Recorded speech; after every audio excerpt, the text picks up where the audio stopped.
நண்பன் படத்தில் Vijay sir virus இன்வெர்ட்டருங்கிற ஒன்றை கண்டுபிடிப்பார். இந்த இன்வெர்ட்டரை பயன்படுத்தி ஊரில் வெள்ளம் புகுந்ததால் ஹாஸ்பிட்டல் போக முடியாமல் தவிக்கிற பிரின்சிபலோட மகளுக்கு நல்லபடியாக பிரசவம் பார்ப்பார். இதே மாதிரி பிரசவம் பார்க்கும்போது பயன்படுத்துறதுக்காகவே அமெரிக்காவோட வீகேர் சோலார் சொல்யூஷன்ஸ் கண்டுபிடிச்ச சோலார் சூட்கேஸ் பற்றி தான் இன்றைக்கி நம்ம இந்த வீடியோவில் பார்க்க போகிறோம். காங்கோ, மடகாஸ்கர், கென்யா மாதிரியான ஆப்பிரிக்க நாடுகளில் சரியான ஊட்டச்சத்தான உணவோ தண்ணியோ கிடைக்கிறது கிடையாது. இந்த நிலையில் மின்சாரத்தை பற்றி சொல்லவே வேணாம். அமெரிக்கா, பிரிட்டன் மாதிரியான வளர்ந்த நாடுகளிலிருந்து சில டாக்டர்கள் இந்த மக்களுக்கு உதவுகிற வகையில் முகாம்களை அமைச்சு அங்கே நடத்திட்டு வராங்க. பிரசவம் பார்க்கும்போது ஏற்படுற மின்தடையால் நிறைய குழந்தைகளும் பெண்களும் பாதிப்புக்கு உள்ளாகிறாங்க. இந்த ப்ராப்ளத்தால் ஏற்படக்கூடிய விளைவுகளை பற்றி சரியாக புரிஞ்சுக்கிட்ட வீகேர் சோலார் சொல்யூஷன்ஸ் நிறுவனம் சோலார் பவரால் சார்ஜ் ஆகக்கூடிய ஒரு சூட்கேஸை கண்டுபிடிச்சாங்க. இந்த சூட்கேஸில் ஒரு பெரிய சைஸில் ஒரு பேட்டரியும் அதை சார்ஜ் பண்ணுறதுக்கு 2 சோலார் பேனல்ஸும் இருக்குது.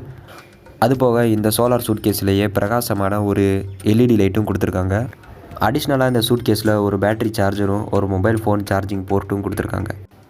கருப்பையில் இருக்கக்கூடிய குழந்தையோட ஹார்ட் பீட்டை கண்டுபிடிக்கிறதுக்கு யூஸ்ஃபுல்லாக இருக்கக்கூடிய ஃபீட்டல் ஹார்ட் பீட் மானிட்டருங்கிற இன்ஸ்ட்ருமெண்ட்டுக்கு தேவையான பேட்டரியை சார்ஜ் பண்ணி கொடுக்குறதுல இந்த சோலார் சூட்கேஸ் முக்கிய பங்கு வகிக்குது. வெறும் 15 கிலோ எடை இருக்கக்கூடிய இந்த சோலார் சூட்கேஸை நம்ம தேவைப்படுற இடத்துக்கு ஈஸியாக எடுத்துகிட்டு போக முடியும். ஆரம்பத்தில் பிரசவத்துக்காக மட்டும் பயன்படுத்தப்பட்ட இந்த சோலார் சூட்கேஸை இப்போ கமர்ஷியலாக விற்கவும் ஆரம்பிச்சிட்டாங்க. இதில் முக்கியமான விஷயம் என்னென்னா, இந்த சோலார் சூட்கேஸ் 2019 மிகச்சிறந்த 20 கண்டுபிடிப்புகளில் ஒன்றா இடம்பெற்றிருக்கு.